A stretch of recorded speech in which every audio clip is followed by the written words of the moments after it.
Olá, gente, bom dia. Bom dia, bom dia.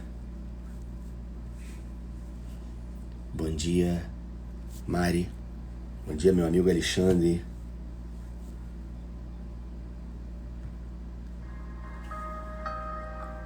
Bom dia.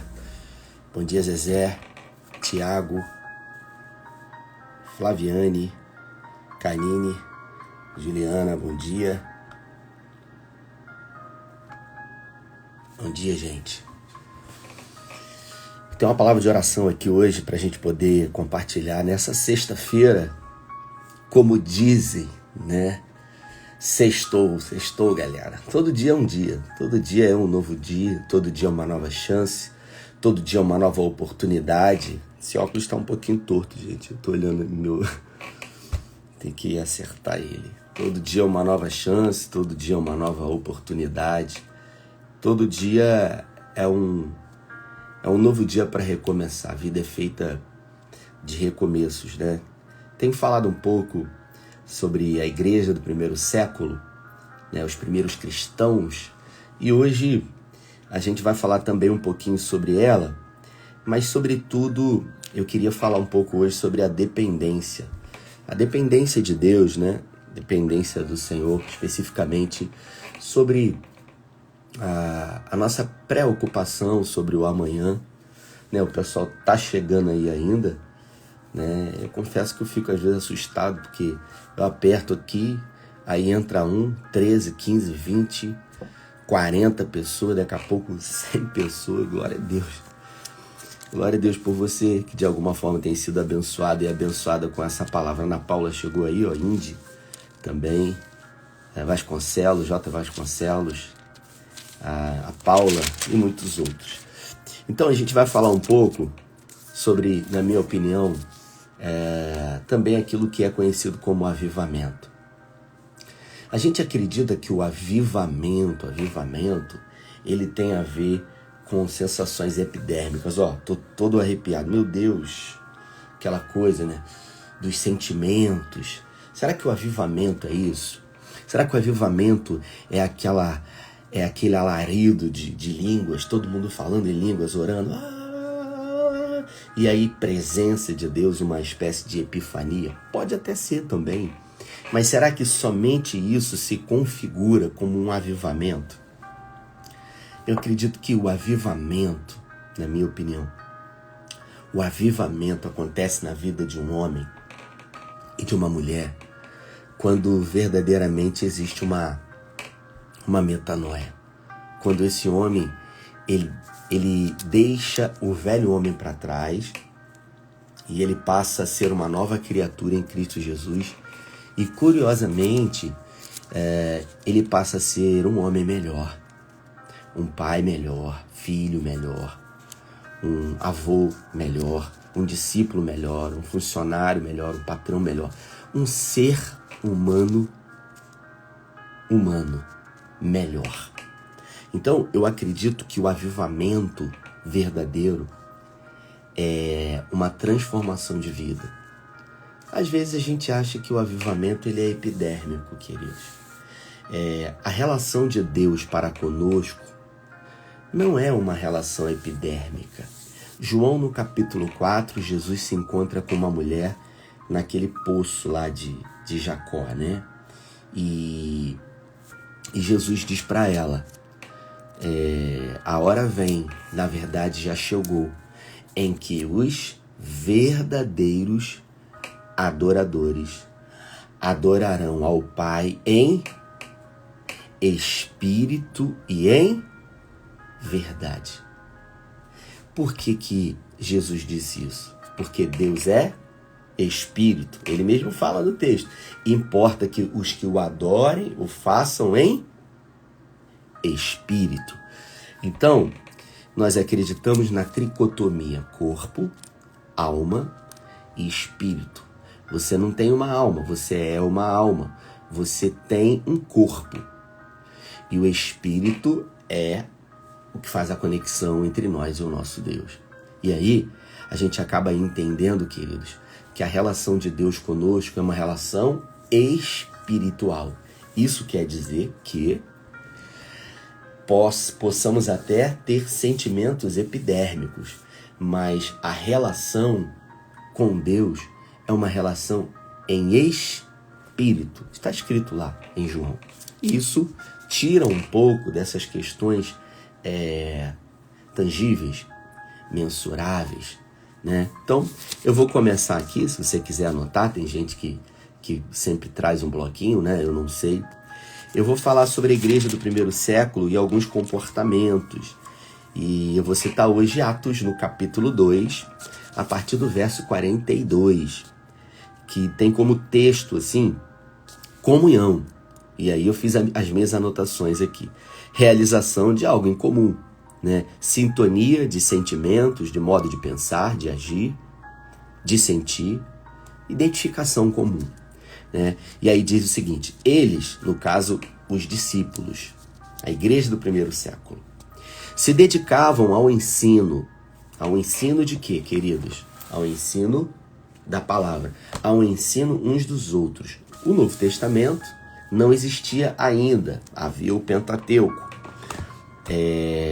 Mas nós entendemos que eles ensinavam aquilo que eles haviam recebido, que Paulo diz: o que aprendi do Senhor, o que recebi do Senhor também vos ensinei.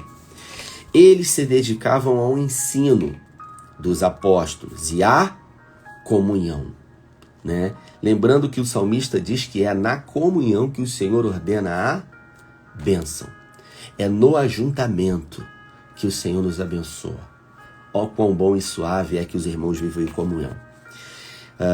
Eles se dedicavam ao ensino dos apóstolos e à comunhão, e ao partir do pão e às orações. Então, 3 coisas aqui: comunhão, ensino, partir do pão e orações. Por que é tão importante a mesa? Porque é exatamente na mesa que nós vivemos momentos bons e momentos maus. É na mesa, no tempo de comunhão, que nós vivemos o ajuntamento. Por que, por exemplo, todas as vezes que a gente vai realizar alguma coisa, vai estar junto, a gente diz: poxa, vamos fazer alguma coisa lá em casa ou na sua casa, vai ser tão bom. E ali a gente sempre está sentado à mesa, compartilhando vida na vida, compartilhando o pão, não necessariamente o pão, às vezes o churrasco ou o que quer que seja. E aí o texto diz: todos estavam cheios de temor. Eles temiam, né? E muitas maravilhas e sinais eram feitos pelos apóstolos. Eles realizavam coisas extraordinárias. Por quê, queridos? Porque eles já haviam se revestido de poder. E não é o poder da caneta que muitos homens maus, políticos, hoje buscam. Não é o poder para executar de uma forma de cima para baixo. Não, é o poder para poder fazer, para se colocar à disposição do fazer. E aí o texto diz, olha só que coisa interessante: os que criam, aqueles que criam, se mantinham unidos e tinham tudo em comum. Aqueles que realmente acreditavam nisso, eles tinham tudo em comum. Eles dividiam, eles repartiam. Vendendo suas propriedades e bens, distribuíam cada um conforme suas necessidades. Todos os dias continuavam a reunir-se no pátio do templo, partindo o pão em suas casas. Juntos participavam das refeições com alegria e sinceridade de coração, louvando a Deus e tendo simpatia de todo o povo. E o Senhor, eu queria que você se atentasse comigo para isso aqui, porque é essa parte aqui que eu vou pegar como base hoje. E o Senhor lhes acrescentava diariamente aos que iam sendo salvos. A quantidade de pessoas ia chegando e o Senhor acrescentava. Bom, o Senhor, ele acrescenta diariamente nas nossas vidas. Aqui, na minha opinião, tá? Na minha opinião, eu não estou fazendo um contraponto teológico, mas eu estou fazendo apenas uma interpretação. Os apóstolos eles começaram a vender as suas propriedades porque eles achavam que Jesus iria voltar logo imediatamente. Mas isso não aconteceu. A prova disso, nós estamos falando da igreja de Jerusalém. Pouco tempo depois, essa mesma igreja passou muitos problemas financeiros porque eles tinham vendido absolutamente tudo. Mas o Senhor acrescentava diariamente aos que iam sendo salvos. Assim como o Senhor ele acrescenta na minha vida e na sua vida todos os dias. O nosso problema não é o hoje, o nosso problema é o amanhã. E aí eu queria citar como exemplo, quando o povo estava no Egito, o povo estava no Egito há 400 anos, escravos, sendo subjugados. Lembrando que por que o povo estava escravo no Egito há 400 anos? Porque José, que havia libertado, né, a fome dos israelitas lá no Egito, ele foi governador e algum tempo depois, né, Faraó, que conhecia José, morreu. E outro faraó assumiu, até que um faraó assumiu e viu que os judeus, que os hebreus, eles se multiplicavam muito. E aí ele disse, esses camaradas daqui a pouco vão se rebelar contra nós. Eles não são o nosso povo. Então a gente precisa subjugá-los. E aí os hebreus eles foram escravizados. E eles ficaram escravos por 400 anos. Eles comiam pão, bebiam água e eles tinham que fazer trabalhos obrigatórios e continuavam se multiplicando, até que Deus levanta Moisés, você conhece a história. E depois das 10 pragas, depois daquilo, a dieta no Egito era pão, cebola, pepino, alho. Basicamente, a dieta era essa. E agora, depois dos 400 anos, o povo sai em direção a Canaã. Eles vão em direção à Terra Prometida. Observe que enquanto eles estavam no Egito, Deus usava o governo do Egito para alimentá-los. Eles comiam o pão que Deus mandava através do Egito. Então, o Senhor acrescentava diariamente através do governo do Egito. Agora, quando eles foram para o deserto, caminhando há 3 dias, logo a água, o reservatório de água que eles tinham acabou. Eles começaram a questionar sobre a água. Pediram a Moisés. Deus falou, olha, vai lá que vai sair água da rocha. E saiu.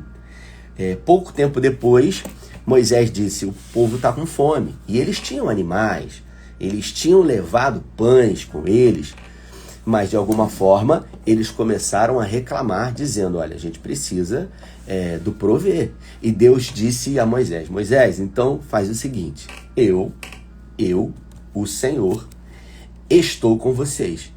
E quando eu garanto, dentro da minha relação com vocês, porque a relação de Deus para com o homem, queridos, é uma relação sempre de troca, tá certo? Achegai-vos a mim, que eu me achego a vós. Então Deus disse o seguinte, dentro dessa relação é uma relação de troca, toda relação é uma relação de troca, mas nessa relação de troca, primeiro eu faço, primeiro eu sempre vou fazer. Então todos os dias de manhã Deus instituiu que ao acordar sobre a relva teria pão, aquilo que é chamado de pão dos anjos, o maná. E Deus disse, Moisés, avise para o povo que todos os dias eu estou garantindo que terá comida.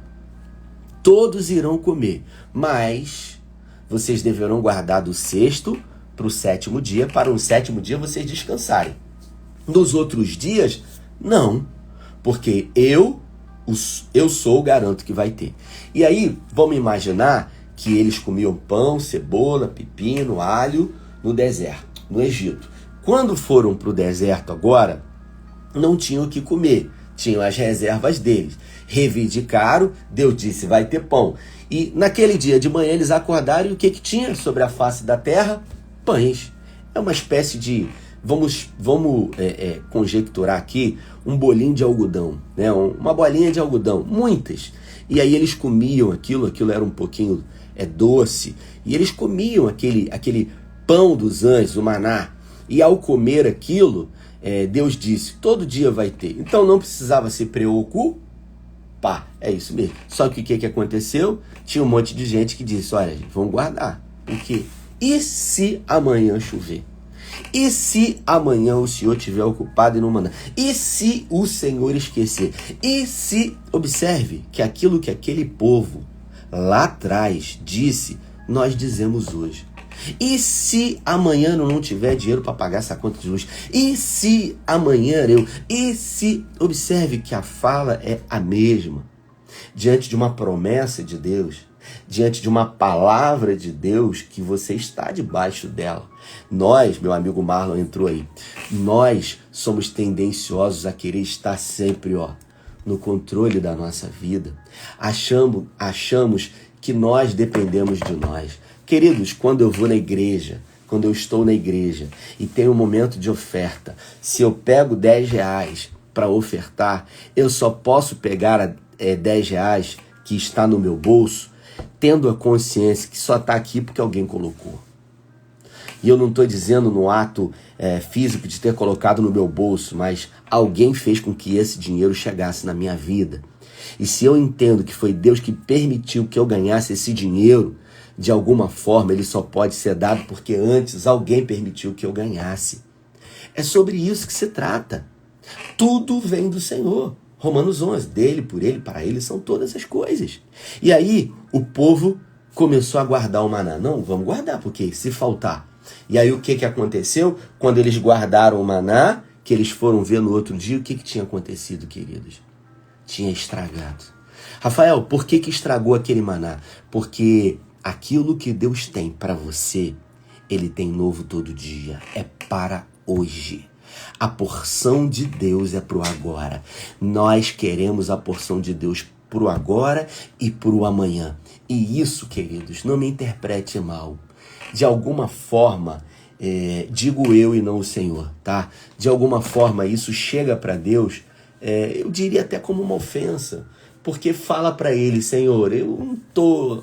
Obrigado porque o Senhor me deu, mas eu não estou muito convicto de que o Senhor vai me dar amanhã. Não, mas Ele prometeu. Mas Ele garantiu. Mas Ele disse, mas se... E aí a gente sempre está questionando a Ele. E aí aqueles que guardaram, estragaram. E foram provados para eles que a dependência deles está em quem? Eles mesmos. Não, porque a gente tem que ser econômico, a gente tem que guardar. Se Deus falou que vai ter, querido, todo dia, então a sua preocupação tem que ser outra. Não se preocupe com as preocupações de Deus. Olha só que frase bacana. Não se preocupe com as preocupações que não são suas, que são do Senhor. Porque Deus tem para si o seu cuidado. Nós devemos cuidar dos cuidados de hoje. Basta cada dia o seu mal. E aí aqueles que guardaram, estragou. E Deus foi e falou, mas eu não falei, Moisés, que não era para guardar.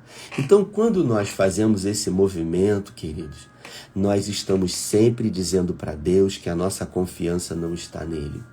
Nós estamos sempre sinalizando para Deus que a nossa dependência não está dele.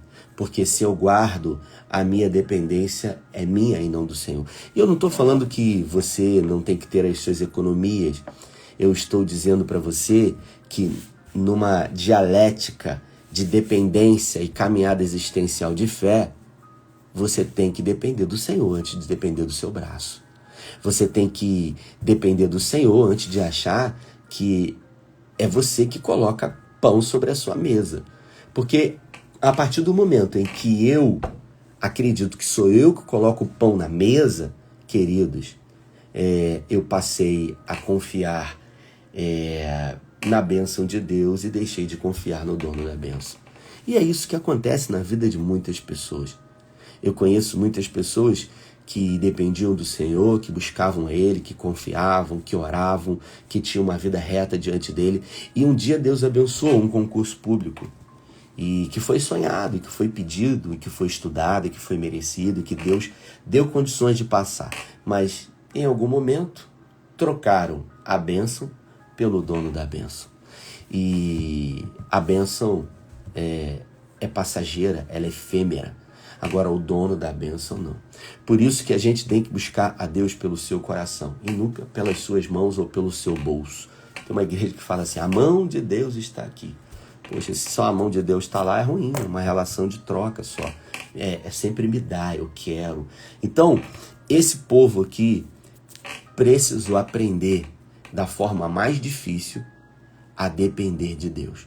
O texto que eu li de Atos diz que o Senhor acrescentava todos os dias. Assim como no passado, assim como na primeira igreja, assim como hoje, Deus acrescenta na minha vida e na sua vida todos os dias.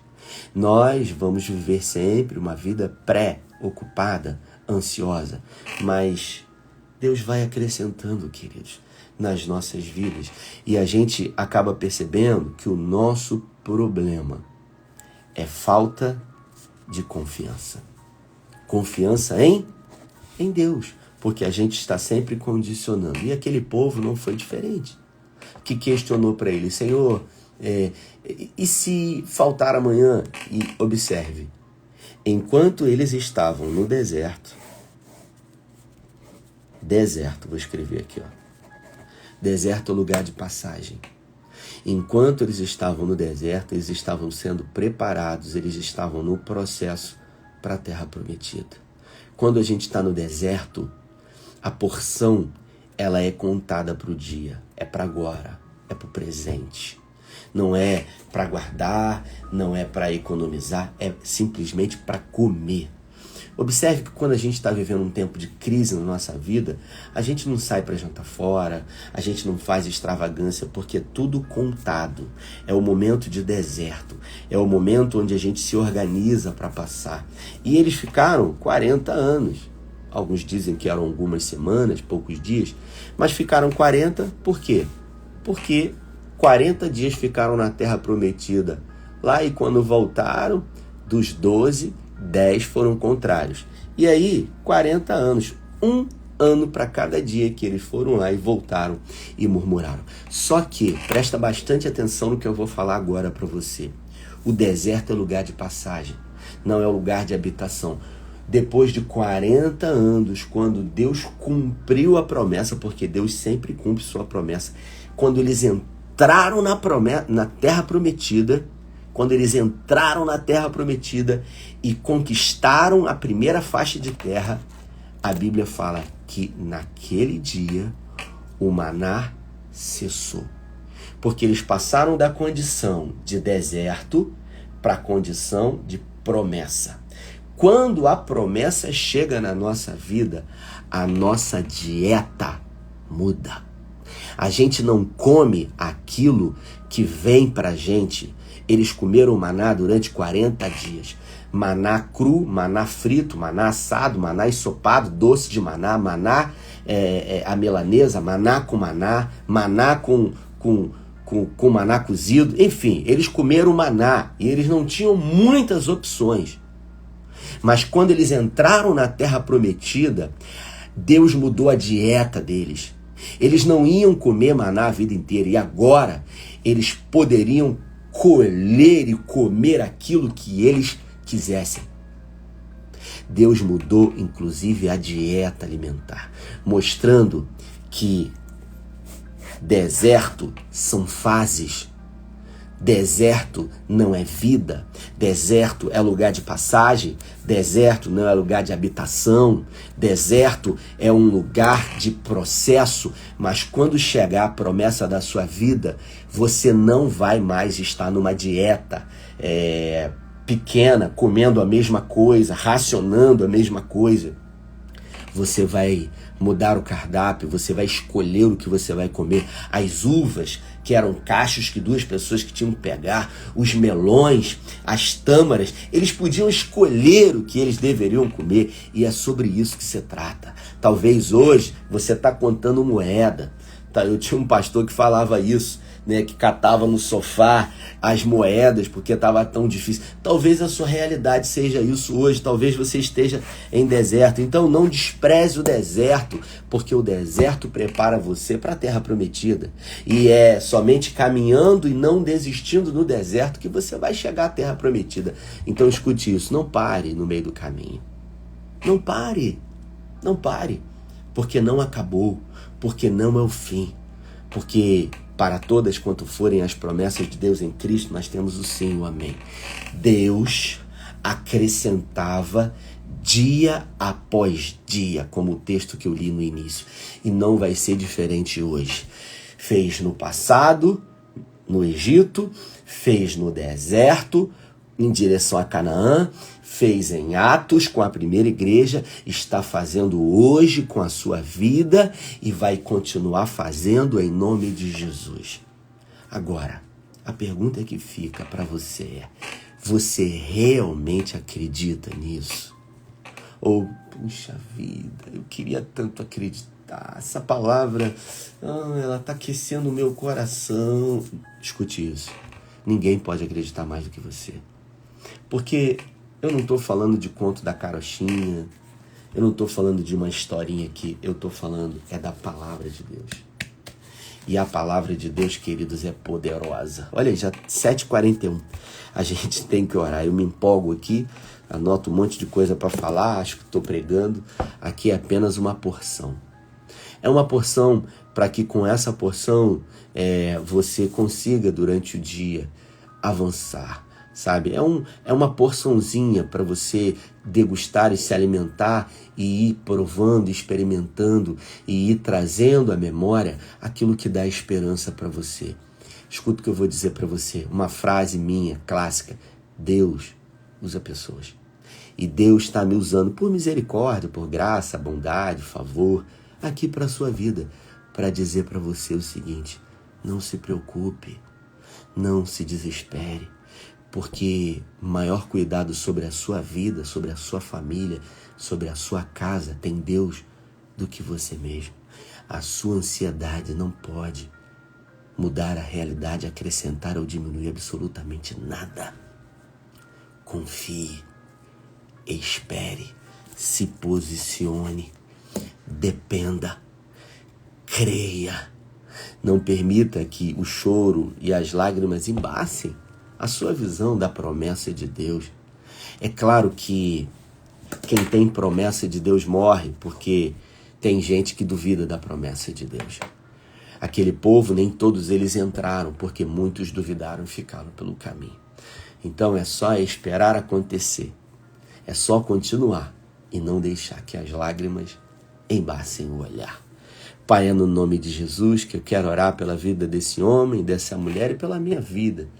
E pedir que essa porção, que esse maná, que esse óleo fresco, que esse orvalho que foi derramado sobre as nossas vidas, nos sirva de combustível para caminhar mais uma légua, para caminhar mais um dia, entendendo que as preocupações do amanhã, quanto ao vestir, quanto ao comer, quanto ao beber, quanto ao morar, quanto às contas que temos, elas não podem mudar a nossa realidade do hoje.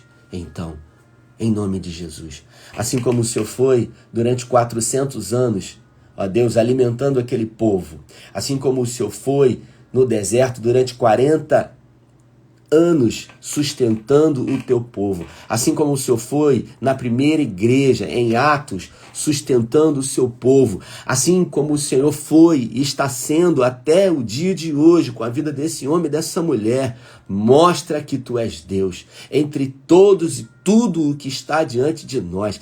Levanta, Senhor, e que resplandeça a face desse homem, refletindo o Senhor e mostrando que o Senhor tem cuidado sobre nós. Que a bondade vá à frente, que a misericórdia possa ir atrás.